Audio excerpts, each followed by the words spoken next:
un sujet autour des opérations de transport. Et nous Je avions vais déjà changer fait le partage un- d'écran. Oui, On voit la Étienne, présentation, Étienne. Hein. on voit la présentation, on est prêt à démarrer, Étienne. OK. Mais vous voyez quoi, que l'écran? On voit, ça y est, la page de garde. OK, C'est tout bon. parfait. Donc, Bonjour à tout le monde. bonjour tout le monde. J'étais en train de lancer justement l'intro en disant qu'on avait déjà fait un premier webinaire sur les opérations de transport qui est disponible sur YouTube. Et là, on a le deuxième épisode. Et aujourd'hui, on a un invité supplémentaire qui est Jérémy. Bonjour à tous. Gallo. Voilà, donc on va faire un petit tour des participants et puis on va démarrer le webinaire. Encore mille excuses d'avoir eu ce petit problème technique, mais on a trouvé une solution de contournement. On a déjà une vingtaine de participants qui sont là, donc je vais laisser la main à David, Étienne et Jérémy pour lancer le webinaire. Bonjour tout le monde, vous êtes une petite vingtaine à être connectés, j'espère que vous m'entendez bien. On est ici pour échanger et vous partager un peu les différentes thématiques sur la productivité du transport avec différents éminents experts qui sont autour de la table sur les moyens de transport, les choix des sous-traitants et l'appel d'offres. Comme le précitait justement Jean-Baptiste, on a déjà animé justement avec les équipes un premier webinaire sur l'ingénierie de transport, sur les moyens de transport, les choix des sous-traitants et les appels d'offres en collaboration avec Alp Supply Chain. Cette session-là, nous parlerons, comme je le disais juste avant, au niveau des opérations, l'optimisation opérationnelle, gestion des aléas et l'administration. Et nous avons booké un autre rendez-vous le 29 mars 2024 sur le suivi et contrôle, qualité des prestations avec les mesures carbone et l'accompagnement des sous-traitants. Voilà, donc un beau panel de thématiques à aborder dans le milieu du transport et de la logistique. Au sommaire, au niveau des intervenants, effectivement, pour parler de ces différentes thématiques, on avait besoin de différents experts et je vais laisser un peu la parole à Thierry pour partager un peu son expérience et son périmètre. J'ai l'impression que Thierry n'est pas connecté. On va passer la main à Jérémy. Allez, Jérémy, alors du coup. Bonjour à tous, donc Jérémy Gallo. Donc moi je suis directeur dans le cabinet de conseil Newton Voreal Consulting, cabinet de conseil en supply chain avec une casquette assez forte sur les sujets de transport. Je m'occupe principalement de ces sujets-là au sein de Newton Voreal. Et chez Newton Voreal, on a une particularité, c'est que les managers, directeurs et même les consultants seniors, on est passé par les opérations avant. Donc, on n'est pas des purs produits du conseil qui avons évolué au fil de la carrière. On a eu un passé dans les opérations. Et donc, pour ma part, j'ai passé une dizaine d'années dans les opérations. Chez Lafarge d'abord en tant que responsable des achats de transport, puis en tant que responsable logistique où j'ai eu une équipe qui utilisait notamment un TMS pour la livraison quotidienne des chantiers des centrales à béton de Lafarge Granulat. Et après ça, j'ai eu une deuxième expérience chez Danone où j'avais une casquette de projet supply chain qui intégrait toutes les facettes, que ce soit les différents schémas directeurs travaillés chez Danone au sein des différentes entités et également les outils qui étaient utilisés par les différentes directions logistiques pour gérer leur transport. Donc, merci à Alp Supply Chain de m'avoir convié pour discuter de ce sujet des opérations de transport aujourd'hui. Très bien, merci Jérémy, c'est très complet. Étienne, je te laisse te présenter. Donc, Étienne Tournier, B2P Web, nous sommes éditeurs de solutions logicielles pour le monde du transport routier de marchandises, assez reconnu par la profession. Voilà, et pour ma part, je m'occupe des relations avec les éditeurs qui pourraient être complémentaires à nos solutions pour le plus grand bien des clients et la plus grande satisfaction, et ainsi que tout ce qui est relation avec les clubs et associations supply chain, comme Alpes Supply Chain, avec qui nous sommes partenaires depuis la création de Alpes Supply Chain, quasiment. Voilà. Tout à fait. Très bien, merci Étienne. Pour ma part, je vais me présenter comme aussi. David Pouchard, je suis manager projet. Je chapeaute au sein de l'entité justement B2P Web les Customer Success Managers, les chefs de projet avant-vente et les chefs de projet interface TMS et ERP de la société. Et également Étienne Tournier ici présent pour justement assurer le déploiement de l'ensemble des solutions au sein des différentes organisations du transport et de la logistique. Voilà, et j'ai un passif comment dire, dans le transport et la logistique d'une petite quinzaine d'années aussi. Voilà, donc il y a de quoi faire. Jean-Baptiste, au niveau de Thierry, je te laisse voir pour essayer de le reconnecter. Et si tu vois le connecter, ce serait très bien. Oui, oui, je travaille en coulisses, ça ne se voit pas, mais je fais le nécessaire, hein. Je finis par me présenter aussi, puisque je pense que je pourrais intervenir. Donc, moi, je suis l'ex-responsable transport du groupe SEB, donc des périmètres à plusieurs dizaines de millions d'euros de transport, donc sur un périmètre international et national aussi. Donc, j'espère que je pourrai aider mes confrères à rebondir sur certains sujets et à les challenger aussi. Très bien, merci Jean-Baptiste. Du coup, au sommaire aujourd'hui, l'optimisation des opérations de transport hein, de manière globale, différentes thématiques comme je le précitais tout à l'heure. Quel TMS, les différents avantages d'un TMS qui est un facteur clé de succès justement dans l'optimisation au sein de vos organisations. Et la gestion des sous-traitants. On a gardé la thématique des gestions des aléas et la visibilité du transport et les accueils sur site, où Thierry parlera un peu de ça. Et aussi, et important quand même sur la partie administration, la gestion des informations, et on finira justement avec la partie facturation. On est là à peu près pour 45 minutes, c'est un peu un raccourci, mais on gardera le temps de répondre à vos questions à la fin justement de ce webinaire et ces échanges d'une petite quinzaine de minutes, et on prendra le temps de toute façon de répondre à l'ensemble des questions. Si on n'a pas le temps, on les gardera, et on y reprendra de toute façon avec les personnes après coup. D'accord? Voilà Thierry. Voilà Thierry, alléluia, il arrive pile à temps. Alors Thierry, ben, tu peux peut-être te présenter. Hop, j'active le son. Parfait. Voilà, la caméra. Vous m'entendez, c'est bon? C'est bon, Très bien. pas d'agile. Oui, donc Thierry Almès, donc moi je suis fondateur d'une startup qui s'appelle Roadbridge et qui fait une solution de sourcing pour le transport de marchandises. Et j'ai une expérience maintenant plus de 10 ans dans le secteur du transport de marchandises, principalement sur la partie ingénierie, optimisation des flux. Très bien, merci Thierry. Ben, on est au complet, on va pouvoir commencer tout ça et rentrer dans le vif du sujet. Alors sur la prochaine slide, on parlait justement de la partie digitalisation du transport. Et là, je vais laisser la main à Étienne qui voulait parler un peu des solutions bout en bout. Oui, alors, quand on parle de digitalisation du transport, aujourd'hui, on a cherché à savoir, alors ça c'est une première partie, c'était avec France Supply Chain, on a rédigé un livre blanc sur la digitalisation du transport. Et il en est ressorti 3 attentes prioritaires. 1, le service client. 2, l'efficacité opérationnelle et économique. Donc, vous voyez que le prix n'est pas en 1. Et 3, l'impact environnemental. Alors, cette enquête, ce livre blanc, cette enquête, elle date de fin 2022, début 2023. Et si l'on regarde, PwC a fait à peu près la même enquête, si vous voulez. Mais là, ce qui est intéressant, c'est qu'on voit l'évolution entre 2021, 2022 et 2023. L'agilité est passée de 1 à 3 et la traçabilité et la visibilité, pareil, de 1 à 4, de 2 à 4. D'accord?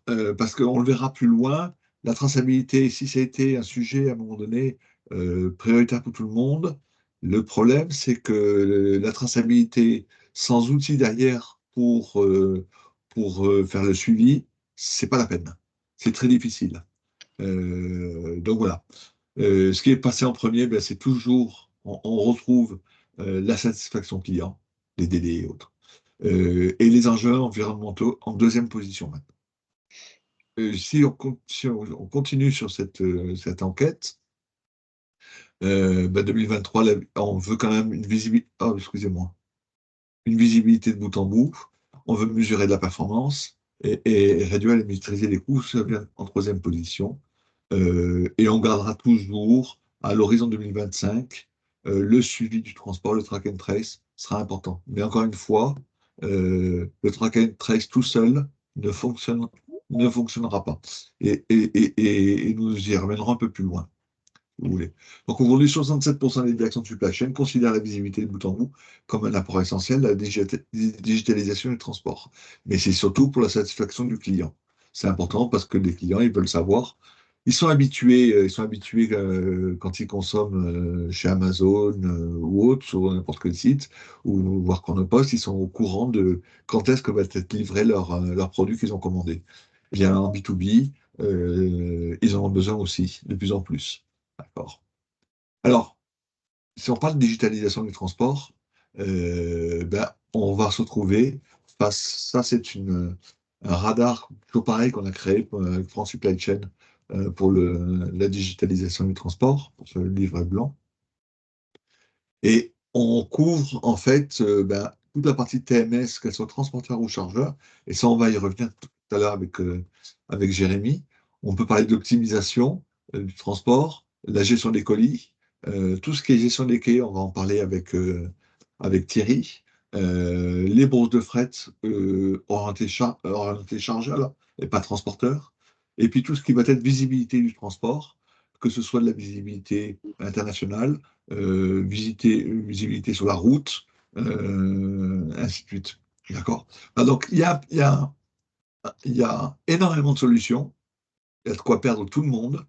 Mais comme je le disais tout à l'heure, la visibilité sans, je dirais, une liaison avec les ordres de transport, ça n'a pas beaucoup de sens. C'est pour ça qu'aujourd'hui, les TMS sont quelque chose de plus en plus important et de plus en plus recherché par les donneurs d'ordre, les chargeurs. Si les transporteurs sont en général assez massivement équipés en TMS, les chargeurs, pour l'instant, on est plutôt sur un chiffre, enfin, Jérémy pourra nous confirmer, sur un chiffre de 20-25% de taux d'équipement aujourd'hui.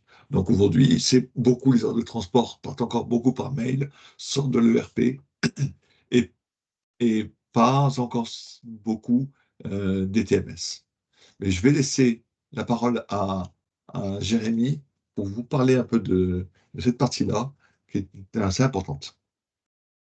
Merci Étienne. Effectivement, comme l'a dit Étienne, hein, le monde de la digitalisation du transport est très vaste et il y a beaucoup de fonctionnalités et d'outils différents qui existent. Et la brique principale, c'est ce qu'on appelle donc le TMS, le Transport Management System, qui permet soit en son sein d'avoir les différentes fonctionnalités et ensuite de raccrocher d'autres briques qui vont permettre la gestion de certaines parties comme la gestion des quais, la visibilité, la gestion le pilotage du carbone, etc. Donc, qu'est-ce qu'un TMS, hein, c'est un point important parce qu'on entend tout et n'importe quoi à travers ça.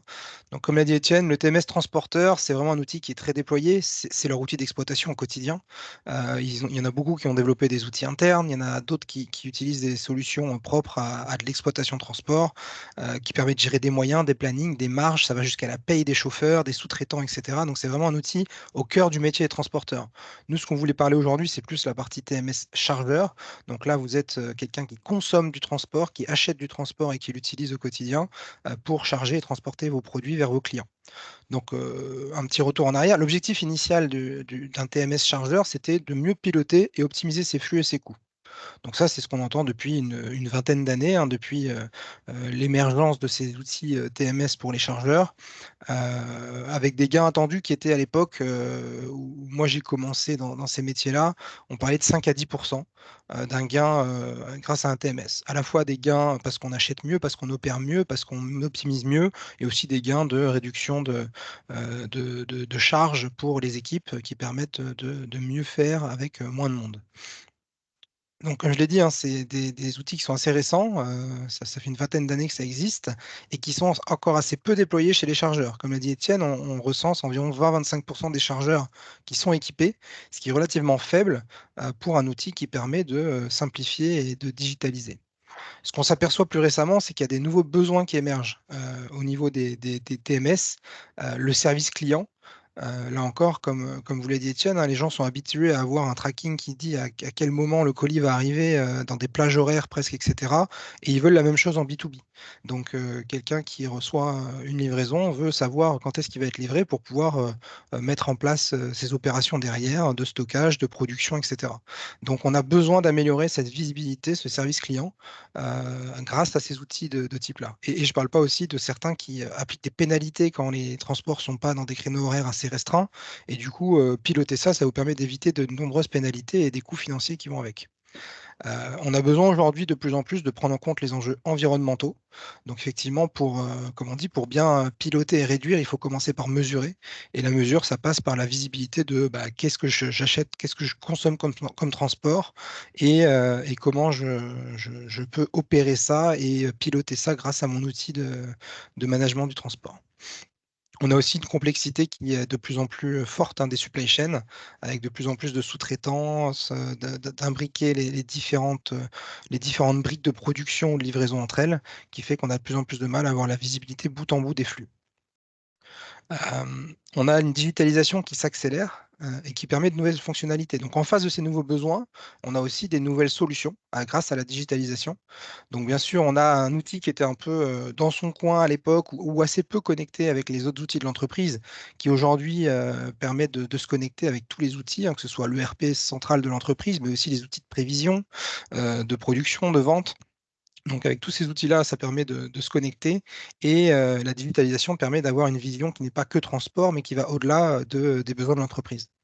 On a aussi besoin de plus en plus, et la digitalisation le permet, de collaboration interne et externe. Donc moi j'ai connu une époque quand j'étais chez Lafarge où il n'y avait pas un ordre de transport qui ne se passait pas par téléphone.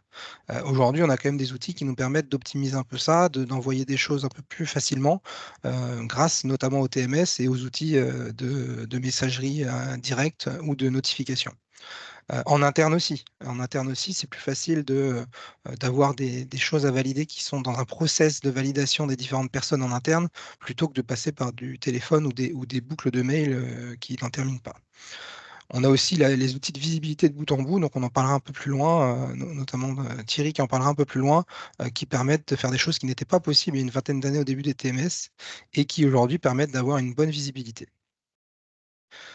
Et ensuite, on a des ICMR qui se développent, qui évitent d'avoir du papier, de devoir scanner, charger des choses, etc., et d'avoir un suivi électronique des documents du transport. On a aussi des contextes réglementaires qui est de plus en plus contraignant. Donc, la gestion des documents légaux, la gestion électronique de documents, c'est quelque chose qui est souvent une grosse épine dans le pied des chargeurs, parce que ça nécessite d'avoir des gens qui relancent les transporteurs pour aller chercher les documents, qui se tiennent au courant de ce qu'il faut tous les 6 mois, ce qu'il faut récupérer tous les ans. Donc, on a vraiment une complexité là-dessus et le TMS permet d'avoir aujourd'hui un endroit unique où les transporteurs peuvent aller déposer leurs documents et où on les vérifie régulièrement sans avoir une complexité dans cette gestion-là.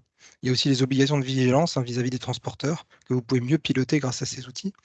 Et ensuite, tout ce qui est protocole de sécurité, les contrôles des certifications, etc., que vous pouvez automatiser, avec notamment aujourd'hui des outils de signature électronique également, où ça simplifie énormément les signatures de protocoles de sécurité et les passages de certification ADR, Calimat, ISO, etc., pour mieux piloter et suivre vos outils, vos sous-traitants, pardon. Et donc à droite, on a voulu montrer que dans un TMS, il y a plein de fonctions. Chaque chargeur aura pas forcément besoin des mêmes fonctions et des mêmes outils.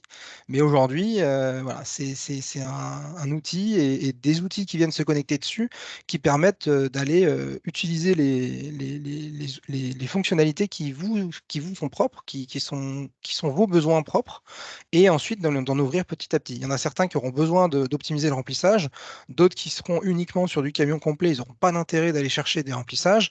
Il y en a qui seront avec des prises de rendez-vous entrepôt, d'autres ça ne sera pas forcément le besoin parce qu'ils ont la place, parce qu'ils ont peu de volume en nombre de chargements, ainsi de suite. Donc chacun aura ses besoins propres et il est important d'aller comprendre ce qu'on peut mettre dedans pour que chacun construise le TMS qui correspond à son besoin. Et donc aujourd'hui, le TMS, ça devient un outil qui est essentiel, avec un impact de plus en plus important. Donc j'évoquais à l'époque où moi j'ai commencé dans le transport, on entendait du 5 à 10% de gains avec un TMS. Aujourd'hui, le Gartner, donc en 2023, évoque plutôt des gains de 8 à 17%. Donc là, on a, grâce à cette digitalisation, à ces besoins nouveaux, on augmente la valeur qu'apporte un TMS pour les entreprises. Oui, puis sur les derniers points, Jérémy, en plus, on réduit le risque, parce que les En derniers plus, ouais. points qu'on a vus, quand même le devoir de vigilance, les documents, réglementaires à conserver, parfois sur une durée de 5 ans. Mhm. Donc ça veut dire que si on n'est pas organisé avec un TMS, c'est égal à des archives, des palettes, des gens qui font du travail, dont la valeur ajoutée est, on peut se poser la question s'il y en a vraiment une. Exactement. Moi, j'ai connu chez Lafarge, pour rebondir là-dessus, un service qui faisait la gestion électronique des documents. C'était juste de la gestion des documents, hein. C'était pas du tout électronique. Et on recevait par papier, par courrier, les enveloppes avec les papiers. Et c'est quelqu'un qui devait les scanner, les archiver, les suivre. Et c'était des services avec des gens qui. Il y avait beaucoup de turnover dans le service parce que c'était pas très intéressant et les gens voulaient pas rester à faire ça. Et il y avait peu de valeur ajoutée. Et donc, rapidement, on est allé vers des solutions avec de la gestion électronique des documents et des outils différents pour intégrer ça dans des outils digitaux qui stockent, qui contrôlent et qui permettent d'avoir un accès rapide pour toute l'entreprise à ces pièces-là. Ouais, même constat hein, dans mes expériences précédentes. Hein. Au lieu d'avoir des palettes, nous avions tous les documents à la fin dans le TMS et c'était quand même beaucoup plus pratique que d'aller C'est chercher aux clair. archives dans les palettes quand on avait un contrôle fiscal ou qu'on avait un doute sur la facture. C'est clair, c'est clair, c'est clair. Euh, les avantages du coup d'un TMS, donc aide à la gestion de la logistique. Donc ça, c'est le besoin premier d'un TMS. Donc on fait une gestion opérationnelle de bout en bout. Donc ça permet vraiment d'avoir une opération de transport où tout est intégré au même endroit, hein. J'appelle le transporteur, il réalise, je sais quand il a chargé, je sais quand il a livré, etc. Donc on a vraiment cette gestion opérationnelle de bout en bout. L'optimisation des itinéraires. Donc là c'est pareil, tous les chargeurs n'auront pas besoin de ce type de fonctionnalité, mais c'est quand même un de ses besoins principaux. Donc optimiser les itinéraires pour mieux utiliser les ressources de transport et réduire leurs coûts par livraison. Le choix du Et le coût transporteur. environnemental? Et le coût environnemental, effectivement, ouais, merci Étienne, ouais, parce que quand on fait moins de kilomètres, c'est le meilleur moyen de décarboner, c'est de faire moins de kilomètres, hein, ou de mettre moins de camions en les changeant mieux. Donc voilà, c'est les premiers leviers qui sont à la fois bons pour le carbone et pour les économies. Le choix du transporteur, donc effectivement, quand on a un outil unique qui référence pour chaque flux quel transporteur doit être utilisé par rapport au service demandé, au délai, etc., ça automatise les choses et ça simplifie les choix et ça évite les choix par habitude. Moi, j'ai connu dans mon exploitation de transport chez Lafarge des choix par habitude parce que c'est celui qui répond le plus vite, parce que c'est celui qui le fait depuis X années et ça remet pas en cause forcément sa qualité. C'est juste que c'est peut-être pas le bon service par rapport au service dont on a besoin pour ce flux-là. Ça envoie les ordres de transport aussi en automatique, hein. Donc là, effectivement, ça permet de simplifier la gestion administrative. Et donc, on peut aller plus loin avec des plans de transport à plusieurs échelons, hein. J'envoie l'ordre de transport au fournisseur sélectionné en priorité. Il a une demi-heure, une heure pour me répondre. S'il dit non, eh ben, ça envoie au deuxième avec un flux comme ça d'EDI ou de validation, voire même des mails, hein. Il y a une réponse par mail qui est automatiquement intégrée par le TMS et ça permet de construire les transports du lendemain assez automatiquement et il ne reste plus à gérer que les quelques flux qui n'ont pas trouvé preneur que l'équipe doit rechercher. Donc c'est vraiment des choses qui sont assez simples et qui font lien avec le point d'après qui est l'automatisation des tâches où là effectivement vous avez beaucoup de tâches de ce type-là qui étaient manuelles avant et qui sont automatisées avec un TMS. Donc, au-delà de cette partie gestion, on a le contrôle des coûts et des ressources. Donc là, on est sur ce que vendent les éditeurs de TMS, hein. On va réduire vos coûts principalement. Donc, effectivement, ça permet de réduire les coûts parce que on a une meilleure visibilité, on choisit les bons services au bon endroit, on optimise les itinéraires et donc les coûts et les kilomètres. Et donc, le TMS réduit les coûts quand on s'en sert avec les différentes fonctionnalités. L'aide au choix des transporteurs, j'y reviens. Effectivement, quand on a des habitudes, on ne fait pas trop attention. Aujourd'hui, c'est un express, demain, c'est pas un express. J'ai pas le même délai de livraison. C'est pas forcément le même transporteur à utiliser parce qu'il n'aura pas le même prix. Du coup, ça permet d'avoir un peu plus de fiabilité sur le choix du bon transporteur pour le bon service au bon prix. Et ça réduit effectivement aussi les coûts. On a une amélioration de la performance des transporteurs. Encore une fois, hein, pour bien piloter, il faut commencer par contrôler et donc avoir des remontées d'informations qui permettent de piloter les prestataires et de discuter avec eux pour améliorer leur performance. Voilà. Pourquoi on est en retard à tel endroit? Qu'est-ce qui s'est passé? Si on ne le voit pas, on ne peut pas le piloter. Si on le voit et que ça remonte, on peut le piloter et trouver les solutions ensemble. Meilleure gestion des relations avec les fournisseurs, c'est pareil. Il y a beaucoup de discussions avec des transporteurs où c'est parole contre parole. Avec des outils et une meilleure visibilité, on a des éléments qui permettent de trouver les bonnes raisons et à partir des bonnes raisons, mettre en place les bonnes solutions. Et adaptabilité au changement, effectivement, quand on a des flux changeants et qu'on a beaucoup de choses, ça permet de facilement mettre à jour les choses, développer des nouveaux flux, des nouveaux itinéraires, etc. Là où les gens qui ont une habitude peuvent avoir plus de mal à intégrer des nouveaux points à livrer, à intégrer des nouveaux clients dans des secteurs où on n'a pas l'habitude, etc. Enfin, on a la satisfaction client. Donc là, on va rentrer un peu plus dans le détail par la suite, hein, mais il y a le sujet visibilité où quand on sait répondre à un client ou le prévenir qu'on va être en retard, eh ben, c'est mieux perçu que quand c'est le client qui nous appelle pour dire que le camion et la livraison étaient en retard. Donc c'est toujours d'un point de vue satisfaction client bien différent. Et pour l'améliorer, bah, si on pilote mieux, on améliore, hein. Au-delà de savoir quand c'est en retard, on peut aussi limiter les retards en pilotant mieux. Et bien sûr, on en parle beaucoup, la surveillance de la performance environnementale. Encore une fois, hein, si on a tout au même endroit, si on a un unique outil qui recense tous nos flux avec du détail sur les transporteurs utilisés, les types de véhicules, etc., les distances parcourues, les itinéraires optimaux, les taux de remplissage des camions, et bien à partir de tout ça, on arrivera à piloter la performance environnementale et à en sortir aussi des actions pour aller réduire l'impact environnemental de notre transport. Très bien, du coup, Jérémy, on a vu la partie quel TMS, TMS transporteur, TMS chargeur, les différents avantages. Il y avait aussi surtout la partie gestion des sous-traitants, qui est un des facteurs clés aussi de succès de tout ça. C'est ça, on a voulu faire un focus aussi aujourd'hui sur le TMS, ça apporte quoi? Ça apporte aussi une meilleure gestion de ses sous-traitants. On est dans un monde où il y a beaucoup, enfin dans le transport en général, hein, il y a beaucoup de sous-traitants. On n'est pas sur on est assez peu, sauf dans les colis ou la messagerie où il y a peu d'acteurs, mais beaucoup de transporteurs sont régionaux, sont des PME, et donc on se retrouve avec une multitude d'acteurs à gérer pour piloter l'intégralité de son transport. Donc c'est pas rare, hein, nous chez nos clients, on voit souvent des plans de transport avec 100, 150, 200 transporteurs, parce qu'il faut couvrir toute la France, parce qu'il faut aller partout en Europe, et que c'est pas les mêmes acteurs qui vont offrir tous les services. Donc, la gestion du plan de transport, le premier point dans la gestion des sous-traitants, ça permet de dire, voilà, j'ai recensé tous mes flux, tous mes besoins, et dessus, après avoir fait mon appel d'offres, en travaillant avec les achats, etc., j'ai mis en place mon plan de transport. Donc, j'ai affecté des transporteurs avec différents quotas si besoin, ou avec un unique transporteur par flux si c'est plus pertinent, sur mes flux.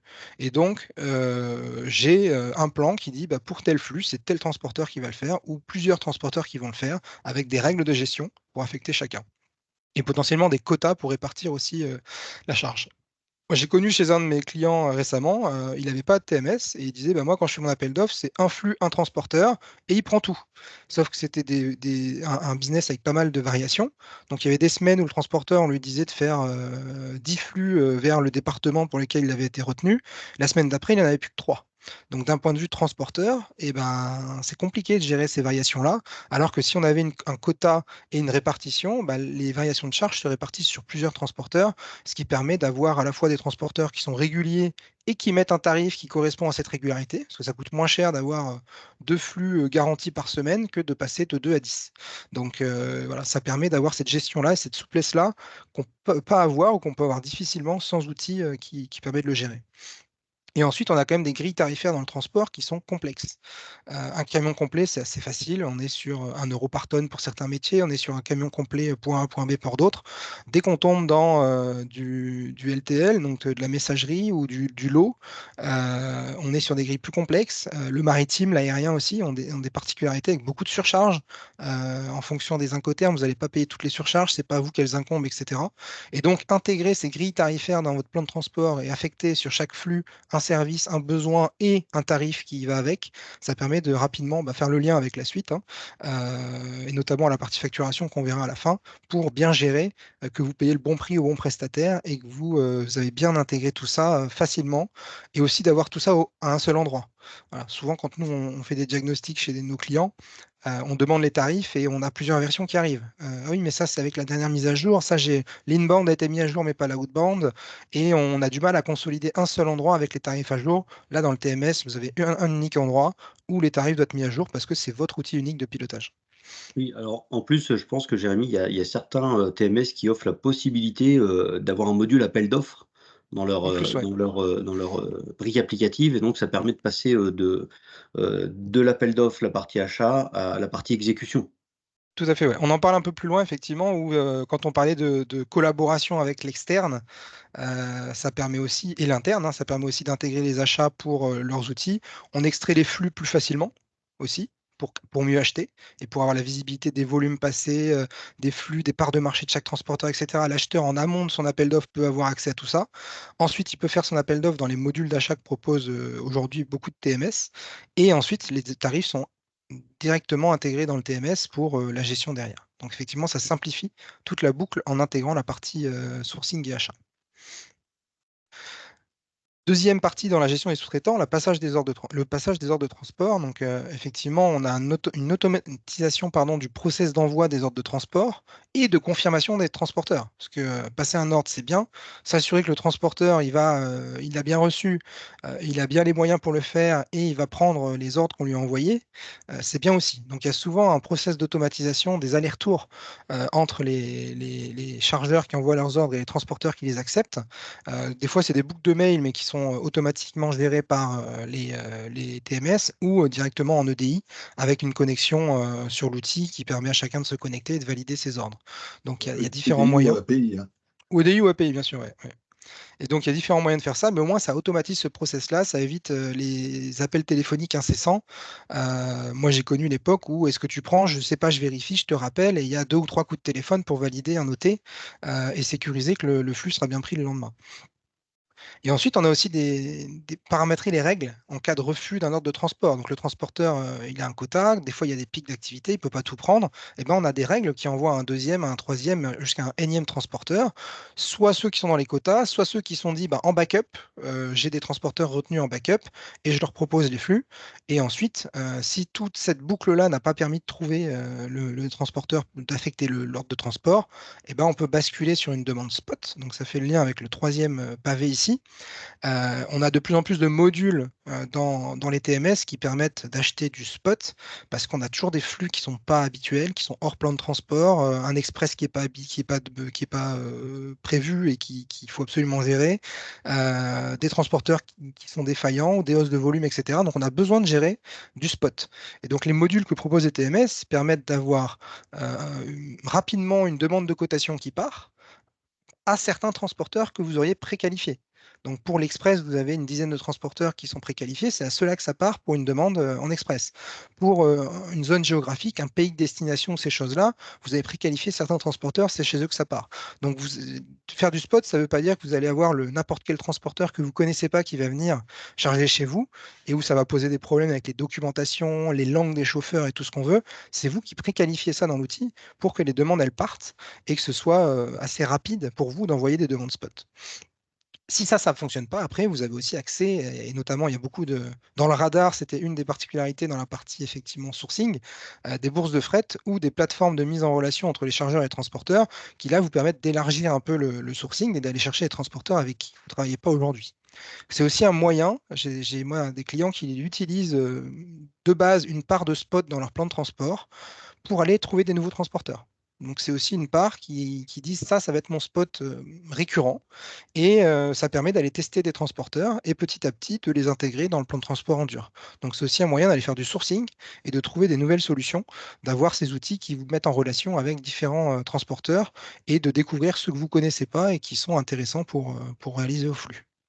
Et du coup, Jérémy, j'ajouterais aussi sur la partie transport spot, on parle justement de TMS, de mise en relation, fluidification et d'interopérabilité aussi avec des TMS. On le voit avec des bourses de fret justement qui sont, qui permettent la mise en relation, par exemple, de transporteur à transporteur, mais aussi de sécuriser et de fiabiliser tous ces échanges-là et de s'assurer, dans certains cas et la majeure partie du temps, de la conformité aussi des sous-traitants avec des indicateurs simples qui permettent justement de choisir et de voir un peu lesquels seraient le plus à même de répondre à leurs besoins dans le transport spot, justement.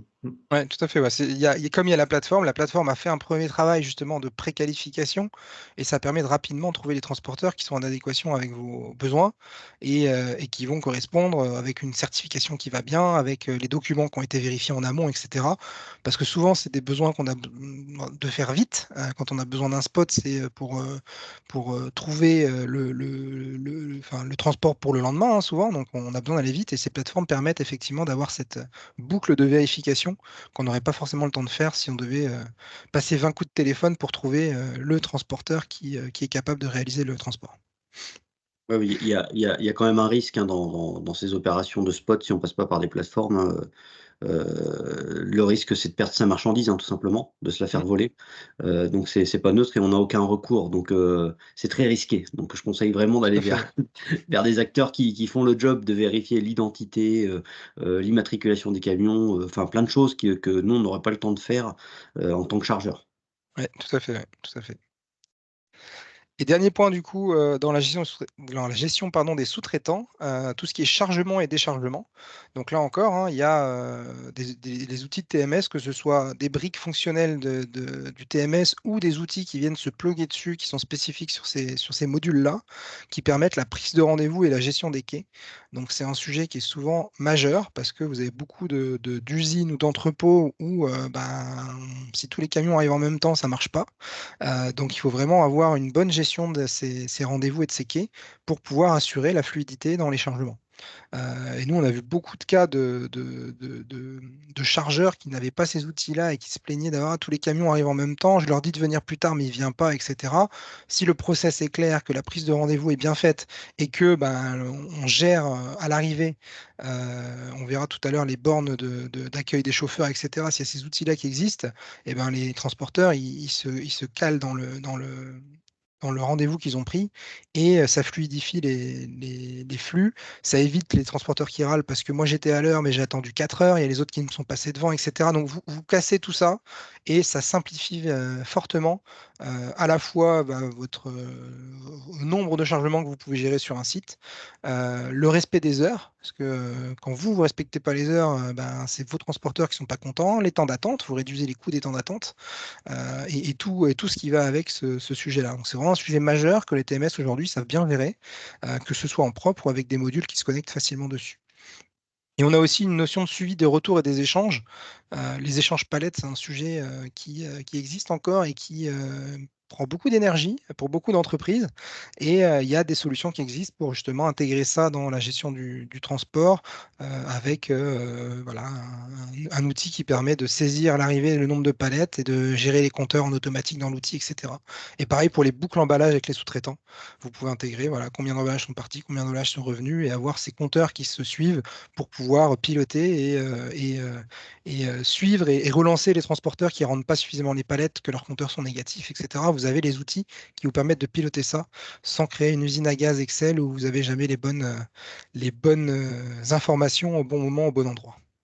Ouais, j'ajouterais juste une petite chose justement sur le suivi des retours, par exemple pour les palettes, ou des solutions existent aussi sur la partie service de dépose et de repose de palettes sur des principes de crédit débit et de compensation virtuelle, par exemple, qui sont très intéressantes sur des économies financières, des impacts significatifs aussi sur la partie environnement et donc de moins de CO2 aussi émis. Voilà. Oui, puis rappelons-le que ça favorise l'emballage retournable. Bien sûr. L'emballage retournable qui commence à être réglementé puisque dans la loi GEC, on a des obligations d'utiliser des emballages retournables ou réutilisables. Donc on va bientôt avoir une pression réglementaire pour les utiliser. Et retournable, ça veut dire qu'il faut faire des boucles. Et quand on gère les boucles manuellement, en fait, on a une double punition. On est obligé de le faire par la loi et en plus, ça nous consomme des ressources. Alors autant essayer de trouver un moyen malin et un peu digitalisé de piloter. Tout à fait. Complètement. Tout à fait. Ok, très bien, merci pour ces thématiques sur la gestion des sous-traitants. Étienne, après, derrière, tu voulais parler un peu plus de la partie visibilité du transport? Oui, parce qu'en fait, depuis le début, on parle des attentes donc des chargeurs et on parle de satisfaction du client, de ses clients. Et donc, j'ai évoqué ce qu'on fait, par exemple, chez Chronopost ou autre. En tant que particulier, on est capable de suivre. Bien maintenant, il y a il existe des solutions de visibilité du transport, c'est-à-dire que vraiment, on se place avec le chauffeur, ce qui se passe au chargement jusqu'à la livraison, mais on peut remonter même en amont quand euh, Jérémy nous parle de diffusion des ordres de transport. Donc, c'est la réception de l'ordre de transport au transporteur qui, lui, va à ce moment-là, dans son TLMS, va la quitter. Puis déjà, ça fait partie de la visibilité. On va avoir déjà une remontée. Ça va être remonté dans le TMS chargeur, on sait. Et donc, voilà, on va essayer d'améliorer la satisfaction client. On va apporter de l'ETA. euh, quand est-ce que j'arrive pour charger? Et là, on le reverra tout à l'heure avec la gestion des clés. C'est important de pouvoir accueillir un chauffeur et pas le faire attendre parce que de toute façon, au final, ça a un coût. Ça a un coût et c'est souvent un problème de désorganisation sur les quais. Donc, c'est tout le personnel qui se passe sur les quais qui va être perturbé. Donc, le TA est très important. Il n'y a pas qu'à la livraison, c'est quasiment tout le temps. Je dirais même que ça aide aussi, peut-être même le chauffeur, de se dire, ils savent à quelle heure je vais arriver, il y a moins de stress. La satisfaction client aussi, ça va passer par la gestion des litiges.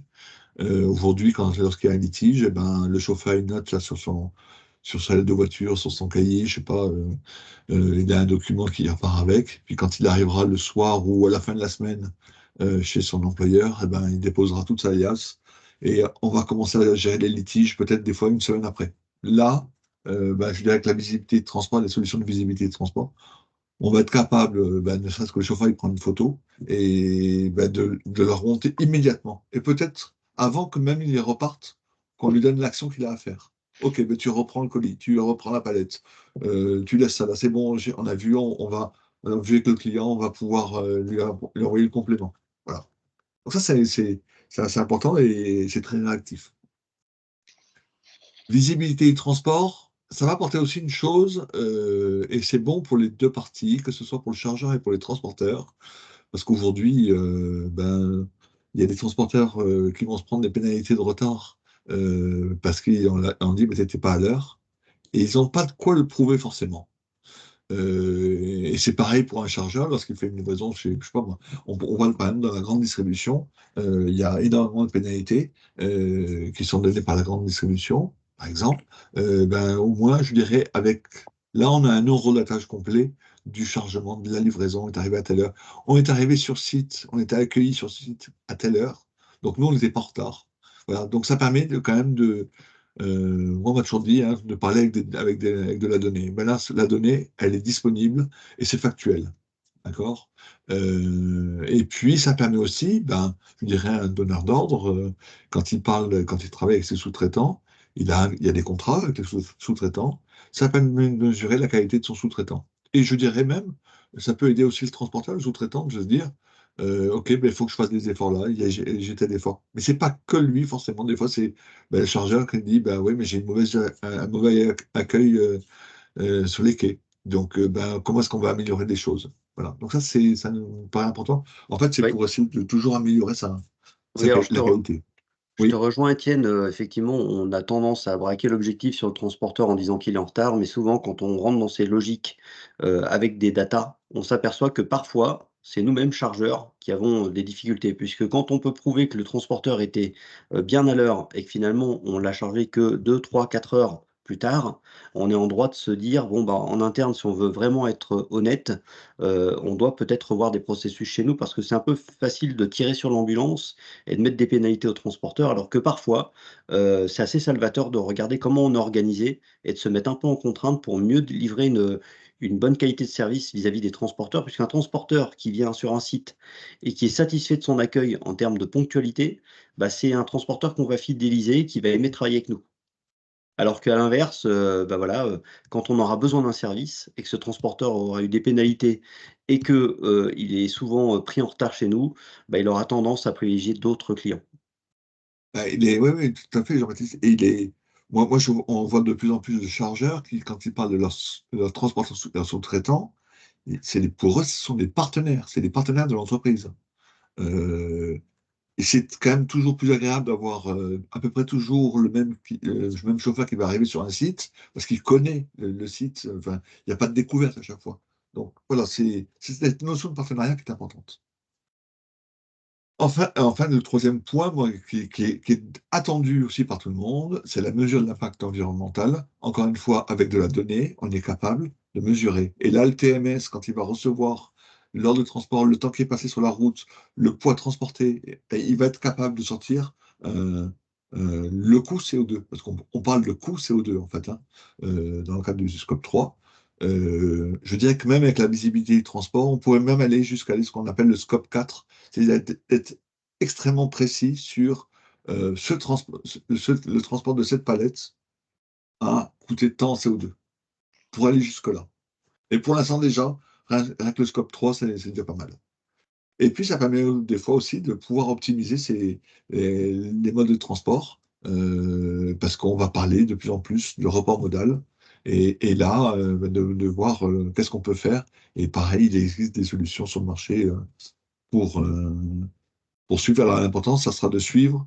Je dirais, je fais du routier, je passe au train, je reprends le routier. Donc, de suivre tout ce trajet, ce transport, pour savoir quand est-ce que ça va arriver, pour que les clients soient satisfaits. Ça se boucle un peu tout ça. Et si on fait du report modal, eh ben, on améliore l'impact environnemental. Merci Étienne, très, très intéressant cette vision globale. On a bien vu aussi dans la thématique de mesure de la qualité de service rendu, et comme le disait aussi Jean-Baptiste, que l'accueil sur site est important, justement, et on va enchaîner avec Thierry et son expérience. Oui, donc ouais, on l'a pas mal évoqué déjà au-dessus, c'est normal. Donc l'accueil sur site, c'est souvent là où au niveau opérationnel. C'est pour ça que les sites ils sont très très sensibles, beaucoup plus que les organisations support sur l'accueil chauffeur, parce que c'est souvent là où les problèmes surviennent, parce que tout simplement le site, lui, au niveau de ses quais, il n'est pas forcément au courant de ce qui se passe aux alentours de son site quand les chauffeurs arrivent. Et ça pose, c'est pas quelque chose qui aujourd'hui est très travaillé. Et ça va poser un certain nombre de problèmes si on ne sait pas que le chauffeur est arrivé en avance, si on ne sait pas que le chauffeur s'est mis à quai, etc. Ce sont des choses qui vont amener des problèmes de productivité à 3 niveaux. Le premier, c'est que c'est souvent des opérations hyper manuelles, la réception d'un chauffeur. Donc, ça a un coût administratif, qu'on peut voir au niveau des guérites. Le deuxième, c'est que le fait de ne pas avoir de bonne communication entre le transport, le chauffeur qui est arrivé, et le site, c'est une perte de productivité parce que tout simplement, le site ne peut pas prendre un chauffeur parce qu'il a eu un décalage. Le chauffeur va attendre, donc ça fait du temps d'attente pour le chauffeur. Ou à l'inverse, si le site a mis à disposition le quai, mais le chauffeur se perd, le chauffeur met du temps à rentrer, ça va désorganiser les quais et donc ça va faire une perte de productivité. Donc les solutions d'accueil chauffeur, c'est souvent un complément du TMS. Donc l'input, c'est évidemment d'avoir fait de la planification, que le chauffeur soit attendu.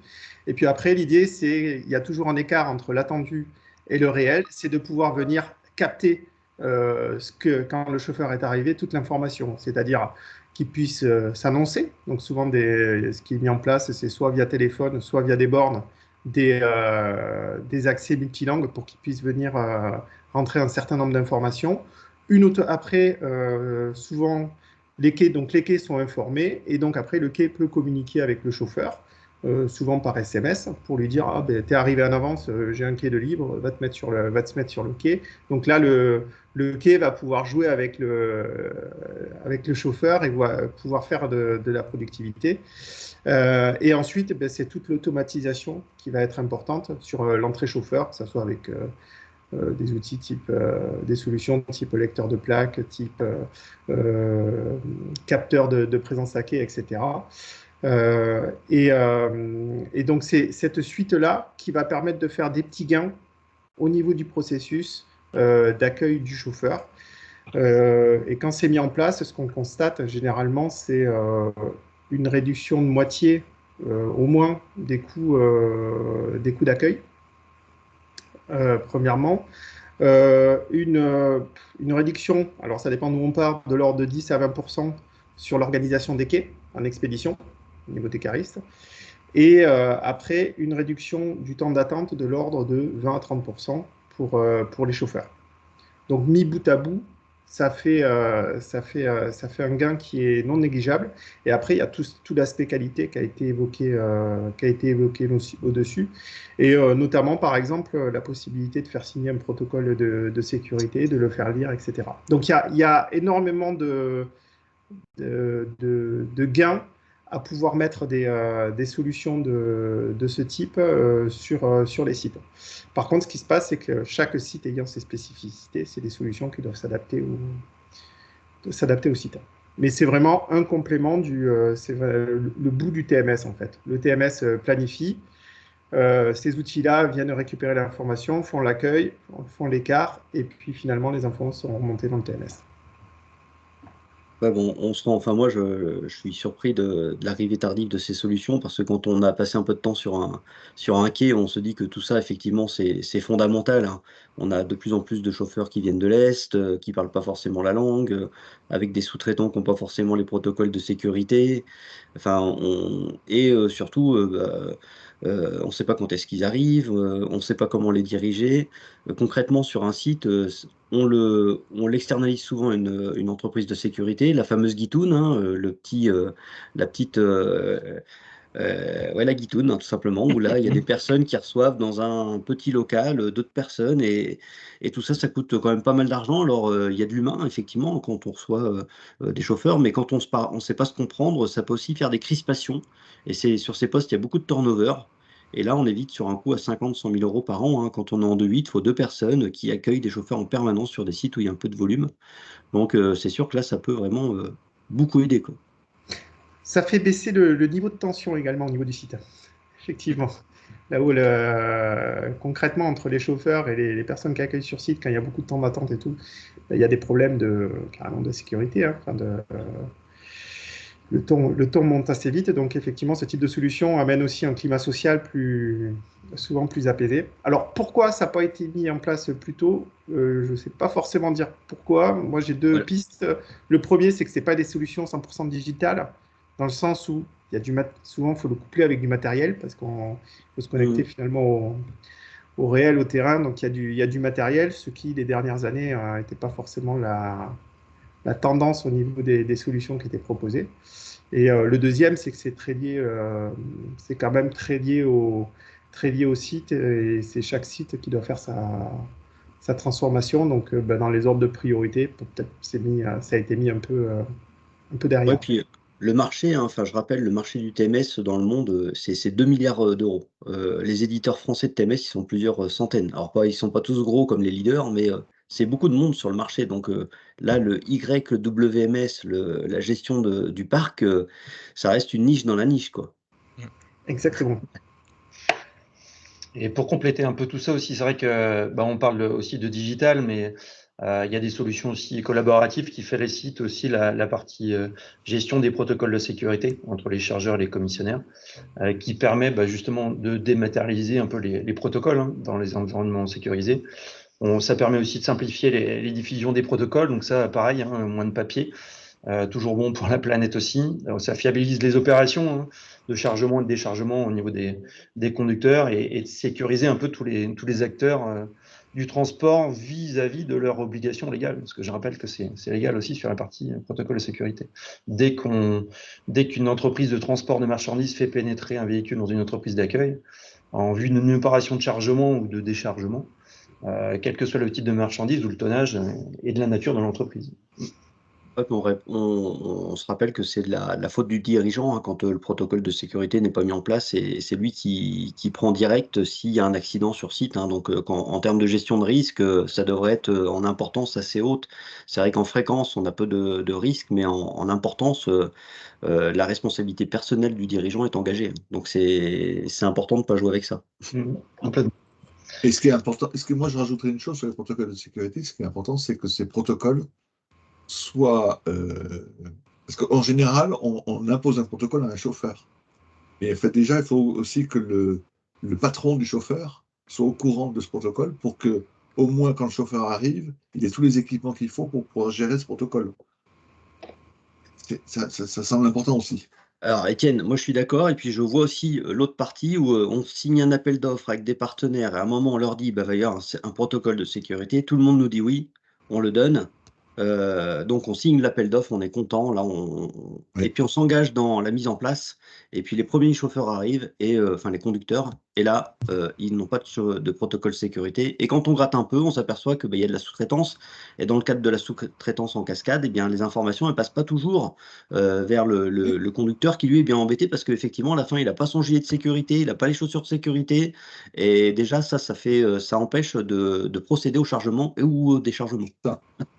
Et puis le protocole aussi, il évolue dans le temps. Entre le moment où il y a l'appel d'offres, et après, ça va évoluer. Enfin bon. Voilà, le protocole de C'est un gros sécurité, sujet. c'est un vrai sujet. Ne l'oubliez pas que si vous êtes chargeur. Et du coup, Étienne, tu voulais parler justement après derrière la Oui, question des informations? oui, gestion des informations, en fait, on a parlé papier jusqu'à présent. En fait, jusqu'à aujourd'hui, quand on parle de l'aide de voiture, aujourd'hui, la lettre de voiture, c'était c'était exclusivement réservé au chauffeur. C'est le chauffeur qui faisait sa lettre de voiture sur son bloc, là, sur son carnet à souche, parce que en fait, c'était vis-à-vis de la maréchaussée. Mais en fait, la lettre de voiture, elle est pour tout le monde. Donc aujourd'hui, je dirais, avec les solutions digitales, eh bien, je dirais, on peut, enfin, on imagine, et c'est la réalité, que la lettre de voiture va être éditée à partir du moment où il y a un ordre de transport qui sort, ben, ça va être automatiquement fait. Donc le chauffeur n'a plus besoin de la faire, de la rédiger. Ça va être suivi de bout en bout. Et puis, tout ce qui est margé au chargement et au déchargement, ben, on va pouvoir aussi le suivre. Aujourd'hui, tant que c'est du papier, ben, comme je vous ai dit tout à l'heure, avec les litiges, eh ben, les remontées d'informations, elles se font à la fin de la semaine chez le transporteur. On attend que. Et puis après, c'est envoyé, c'est scanné ou pas, du transporteur vers le chargeur. Voilà. Aujourd'hui, bah, avec les solutions digitales, bah, tout le monde aura l'information en temps et en heure. Et pour le transporteur, lui, ça va lui permettre même de pouvoir, dès que la voiture à la livraison est signée, de pouvoir lancer sa facturation. Les POD, ben, je vous dirais, les preuves de livraison, ben, c'était rare, ou parfois il y a un certain délai, comme pour la lettre de voiture. Et là maintenant, ben, tout ce qui est photos, documents qui étaient accompagnés un ordre de transport, ben, va pouvoir être remonté en temps réel. Voilà. Et les litiges, on en a parlé tout à l'heure, où avant c'était long, il y avait souvent du retard, et c'était même difficilement contrôlable. Aujourd'hui, avec la digitalisation, on va pouvoir partager l'information de façon instantanée et documentée. Ça, voilà. Et puis, bon, bah, on va éviter du papier, on va éviter des envois postaux, je ne sais pas, de perdre des documents. On va tout votre. Parce qu'aujourd'hui, en fait, la lettre de voiture va être attachée à l'ordre de transport. Donc, un chargeable peut retrouver, à partir d'un ordre de transport, sa lettre de voiture, ce qu'on va appeler maintenant la ICMR, ses preuves de livraison, et s'il y a des litiges, attachés. Voilà. Tout sera bien attaché. Donc ça, Et c'est puis, pas, si j'ai bien compris, c'est pas une obligation légale, hein. Ça va être non, non. parce que des fois, quand il y a une obligation légale, ça accélère les choses. Là, c'est une possibilité qui va être offerte, c'est interopérable entre tous les acteurs, c'est un document unique qui dématérialise les documents de transport. Mais comme disait Jérémy tout à l'heure, ça va faire un gain de temps important chez les administratifs. Oui, bah, la gestion des CMR. Ah. Alors, j'ai compris que ça s'appliquait à tout sauf au maritime. Le scope, je crois que c'est le maritime n'est pas inclus dans la boucle. Oui, c'est possible. Là, je ne suis pas très au fait. Jérémy, Ça, Non, j'ai pas l'info non plus sur le sujet du maritime, donc je ça ne sais pas vérifier. répondre. Ouais, vérifier. On va Alors, vérifier là-dessus. j'ai mis un petit Ouais, lien non, mais c'est bien, dans le fil de vite. commentaires. Faut challenger parce que vous savez, les LTA, les BL, les connaissements maritimes, tout ça, c'est du droit aussi, du transport, c'est Tout à réglementé. fait. Il y a des conventions, mais en tous les cas, ça ouvre des opportunités. Le côté dématérialisation qui sont pas négligeables effectivement, parce que plus on va s'équiper de TMS, plus on va avoir besoin d'avoir en fait un standard, un format de standard commun à tout le monde qui va nous permettre de faciliter les choses, quoi.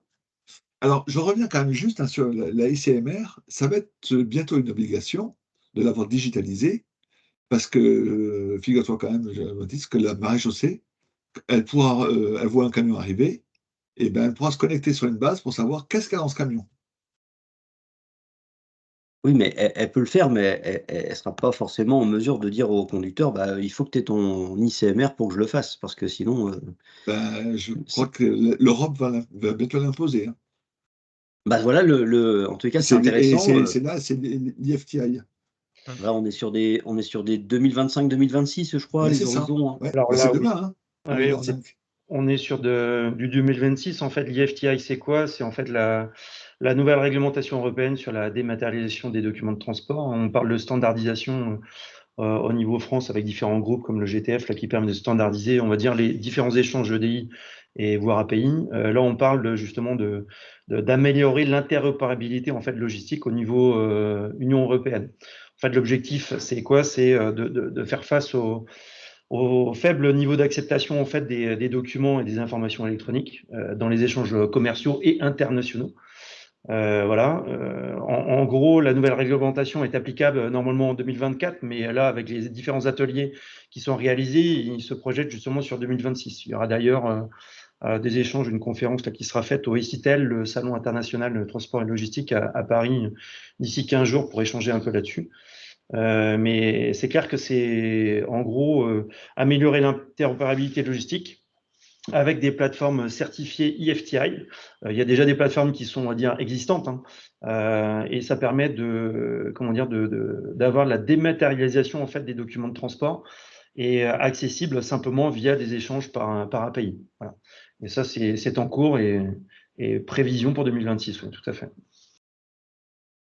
Voilà. Donc, encore une fois, cette digitalisation ben, va nécessiter pas mal de mise en place d'outils, de solutions, et c'est là où, pour l'instant, tous les acteurs sont un peu perdus. Mais bon, ça va rentrer dans l'ordre, tout ça, petit à petit. Donc, il y a différents acteurs qui sont déjà autour de la table hein, pour ces sujets-là. Pour juste un indicateur, il y a 90% des documents de transport à peu près, 85 à 90% qui circulent en transfrontalier en Europe, hein, comme les lettres de voiture, là, sous format papier toujours. Voilà. Donc, il y a vraiment un gros travail à faire de ce côté-là. Et le travail aussi, ce sera que les plateformes soient, on va dire, certifiées pour permettre justement de garantir un peu la normalisation de ces échanges-là, et pas simplement en France.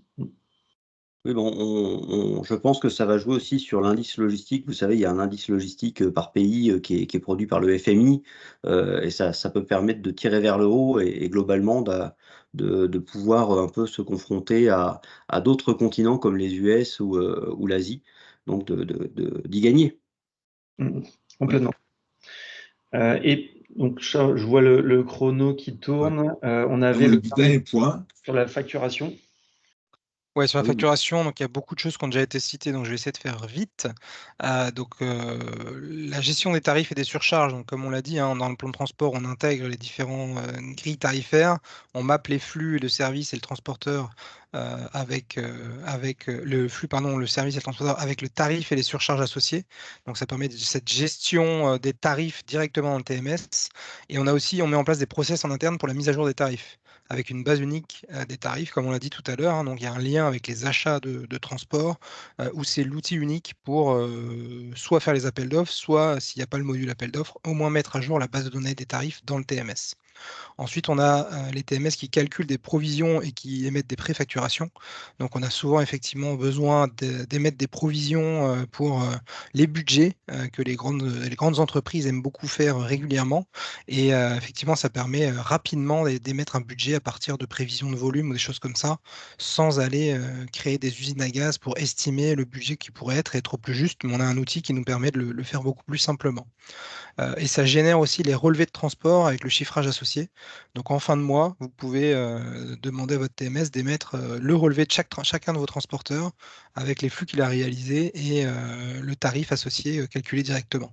Donc soit vous le gardez pour vous pour le contrôle, soit vous les fournissez à vos transporteurs, hein, ça c'est le choix de chacun, en leur demandant de respecter ce relevé. Et il y a aussi dans ce process un process de PO, le lien avec le RP qui peut être fait, où on demande aux transporteurs de facturer exactement sur le relevé pour que le process soit simple et rapide et qu'il n'y ait pas d'intervention manuelle. Et ensuite, on peut traiter à part les éventuelles surcharges qui n'ont pas été intégrées ou les attentes ou ces choses-là qui se rajoutent après. Ensuite, il y a le contrôle facture, hein. Émettre une préfacturation, ça n'empêche pas de faire du contrôle facture, parce qu'il y a toujours des choses qui viennent se rajouter. Donc voilà, on permet le match automatique des factures et ça identifie directement les surcharges ou les facturations qui ne sont pas au bon prix, et ça permet de traiter uniquement les anomalies et de rapidement trouver les raisons avec le transporteur, demander les pièces justificatives s'il y en a, pour valider les factures ou rejeter les factures et demander au transporteur qu'il la refasse. Et avec ce contrôle facture, on identifie aussi les postes de coûts qui sont en écart. On peut identifier qu'il y a des attentes propres à certains sites. Quand on a un site qui a 10 fois plus d'heures d'attente qu'un autre, ça permet de mettre le focus un petit peu sur ce site-là pour traiter les sujets et aller regarder ce qui se passe et comprendre et trouver les solutions. Et ça simplifie du coup les échanges avec les transporteurs d'avoir uniquement les postes de coûts en écart et de les comprendre. Et enfin, après la facturation, on peut faire des reportings financiers. Donc là, on a un suivi instantané des coûts, une vision par flux, par site, par région, par transporteur, par tout ce qu'on veut, qui permet rapidement d'avoir un unique outil qui sort les différents reportings. Soit le reporting automatisé qui se met à jour mensuellement, hein, soit d'aller creuser un sujet spécifique pour aller chercher l'information qui est nécessaire à un instant T par rapport à un projet en cours, par rapport à des demandes particulières qui ne sont pas récurrentes. On a toutes les informations au même endroit pour aller chercher et mettre le reporting qui nous convient. Et ça, c'est Et des bien sujets sûr, qu'on va voir, nous verrons ça au prochain webinaire, justement. ouais, tout à fait. Et Tout enfin, ce la suivi-là. budgétisation qui est facilitée, comme dit précédemment. Voilà, vous pouvez rapidement, d'une année sur l'autre, budgétiser vos transports, intégrer vos hausses de tarifs pour estimer au plus juste le budget de l'année prochaine, etc. Voilà rapidement pour le sujet de facturation. Voilà. Très bien. Merci à tous pour l'ensemble des éléments concrets, factuels de votre expertise. Il y avait des questions, je crois, Jean-Baptiste, sur le chat, il me semble. Alors, pour l'instant, j'ai répondu à Philippe sur une question sur la CMR. Et là, on vient d'en avoir une, justement, de la part de Pierre-Dominique. Un TMS côté chargeur pour le B2B, pas de souci, mais des combats en B2C, c'est plus difficile, selon lui. Enfin, il met 3 petits points. Bon, qu'est-ce que vous en pensez? Il y a des outils spécifiques qui gèrent mieux le B2C que le B2B. Dans le radar du début de la présentation, il y a les outils de type CMS qui sont intégrés justement dans les plateformes de e-commerce et qui permettent du coup d'intégrer plus facilement le transport vers le B2C et de faire des liens avec les transporteurs du B2C qui ne vont pas forcément être les mêmes et qui auront un tracking différent et qui permettront de le remonter directement dans ces outils-là. Donc effectivement, quand on est sur du B2C de type colis, les transporteurs ont les solutions et il suffit de remonter l'information pour qu'elle remonte dans vos outils, que vous ayez le même niveau d'information, de TA, etc. Et pareil pour passer les ordres, pour identifier ce qui est sorti de l'entrepôt au jour le jour, les préfacturations, etc. Vous avez ces outils-là. Quand on est sur du B2C plus gros, je dirais, dans tout ce qui est avec du camion plus lourd pour des livraisons différentes de ce qu'on connaît de Amazon et autres, effectivement, c'est un peu plus complexe parce que les plateformes de CMS sont très orientées e-commerce avec les colis. Les TMS sont orientés B2B principalement. Donc là, il faut trouver les bonnes les bons modules ou les bons éditeurs qui viennent se connecter dessus et qui permettront d'aller gérer ça plus simplement. Ouais, on va pas les citer, mais effectivement, il y en a qui vont au colis, hein, qui sont plutôt spécialisés au colis ou voire même, carrément aux lettres, hein, et d'autres qui sont Lettres, plus spécialisés sur, sur de l'aérien ou, sur, du camion complet, donc, effectivement, là, je pense que ce webinaire, il a permis pour ceux qui veulent s'engager dans une démarche TMS, de se dire: «Si j'en ai un, qu'est-ce que je peux rajouter? Si j'en ai pas, qu'est-ce que je peux mettre dedans?» Et on voit que c'est très, très fin. Moi, pour donner un retour d'expérience, quand j'ai fait, une formalisation des fonctionnalités d'un TMS, je suis monté à plus de 150 fonctionnalités sur un périmètre. Donc quand on va aller loin, on peut en mettre des fonctionnalités. C'est tout ce que les gens de nos équipes font pour exécuter le transport, sur tout le scope qu'on a vu, avant l'appel d'offres jusqu'à je paye le transport et voire je garde les documents, de ce transport, chez moi. Et juste pour compléter là-dessus, moi j'ai vu chez un de mes clients l'importance de faire un cahier des charges, de dire qu'est-ce que j'ai besoin pour mon activité. J'avais un client qui me disait j'ai un TMS et qui ça se passe pas bien, c'était un grand éditeur français du marché. Ça fait 1 an qu'on est sur le projet, on n'arrive pas à s'entendre, on se comprend pas. Je lui ai dit mais montre-moi, c'est quoi le cahier des charges, c'est quoi sa réponse? Et en fait, il n'avait pas fait de cahier des charges. Il avait rencontré des éditeurs qui lui ont fait des propositions, mais sans bien comprendre ses besoins, et il se comprenait pas. Et c'était un peu de la faute du chargeur, parce que l'éditeur, il arrivait avec sa solution sans avoir les spécifications en face, et quand il déployait, ça fonctionnait pas, parce qu'il comprenait pas. Et du coup, ça, c'est un point majeur dans ces projets-là. J'en ai vu un autre qui m'a dit de clients, oh, le TMS, on va rapidement choisir, on en a déjà rencontré 2 ou 3, donc c'est plutôt la phase de déploiement qui va falloir être compliquée. Non, avant d'en rencontrer 2 ou 3, spécification, cahier des charges, qu'est-ce que j'ai besoin, qu'est-ce que je veux leur demander.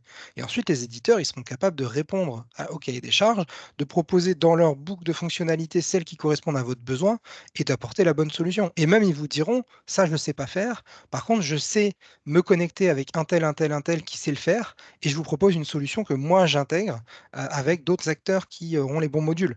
Donc c'est vraiment cette phase-là, elle est majeure, et le TMS, il doit vraiment s'adapter à vos besoins propres, à vous, et c'est pas l'inverse. Donc cette phase, elle est majeure, et j'ai trop souvent vu des chargeurs qui l'oublient en disant je rencontre des éditeurs, je connais les 3 principaux, ils vont forcément répondre à mon besoin, et ensuite ça ne se comprend pas et ça finit mal. Voilà. Ouais, et puis, on rappelle, hein, la bonne pratique des achats RFI, RFP, RFQ. En RFI, il faut bien en avoir 15-20, hein, Ouais. pour apprendre c'est quoi le marché du TMS, hein. Il y a des centaines d'éditeurs, donc plein de manières de fonctionner différentes. C'est un gros marché. Il y a plein de choses qu'ils peuvent faire et plein de choses qu'ils peuvent pas faire, et au fur et à mesure, l'objectif, c'est d'en éliminer le plus possible pour couvrir notre besoin. Ça se joue au début et pas à la fin, un projet TMS. C'est clair, Oui. totalement aligné. À la fin, c'est la guerre, on dit que ça marche pas, on comprend Exactement. pas, c'est normal. Mm. Je pense qu'on n'a plus trop de questions. Je pense on a un peu débordé sur le délai, donc excusez-nous, hein, merci d'être resté jusqu'au bout. Ce webinaire sera rediffusable sur YouTube, bien évidemment. On va vous envoyer le document que vous avez pu voir aujourd'hui. On va le mettre à disposition à la fois sur LinkedIn et vous envoyer un petit message pour que vous le receviez. Prochaine étape, fin mars, où Oui, on ira plus dans le contrôle, n'est-ce pas, Étienne? c'est ça. En fait, après, quand on a mis en place toutes ces solutions-là, ce qui est important, c'est d'avoir un suivi. D'avoir un suivi, de comprendre et comment est-ce qu'on peut améliorer encore ces transports, ces plans de transport. Hein. Et il y a beaucoup de sujets encore à traiter. Oui, on a commencé à préparer le webinaire, ça va être aussi assez dense, donc merci beaucoup, à nos spécialistes, puisqu'on voit qu'entre spécialistes, on arrive à mettre de la matière première pour, tous ceux qui sont invités à ces webinaires. Donc merci énormément, de votre présence, de votre temps que vous avez consacré pour ce webinaire, et à la qualité aussi des échanges. Moi, j'apprécie beaucoup en tant que professionnel, donc j'espère que c'est le cas aussi pour les invités. Le mot de la fin, allez, c'est pour Merci qui? beaucoup. Merci beaucoup. Voilà, Merci infiniment. Mhm. Merci infiniment. Et on se dit, en tout cas, le 29, ne ratez pas le 29 parce que c'est un peu la conclusion de ces 2 webinaires qu'on vient de passer ensemble. Et ça serait dommage que vous loupiez ça aussi. Voilà. À très Merci. vite et merci beaucoup à cette chaîne. pour la paye. C'est un vrai plaisir. Merci à vous, David, Jérémy, Thierry, Étienne et tous les invités. À très bientôt. À très Merci vite. à vous, au revoir. Au revoir tout le monde.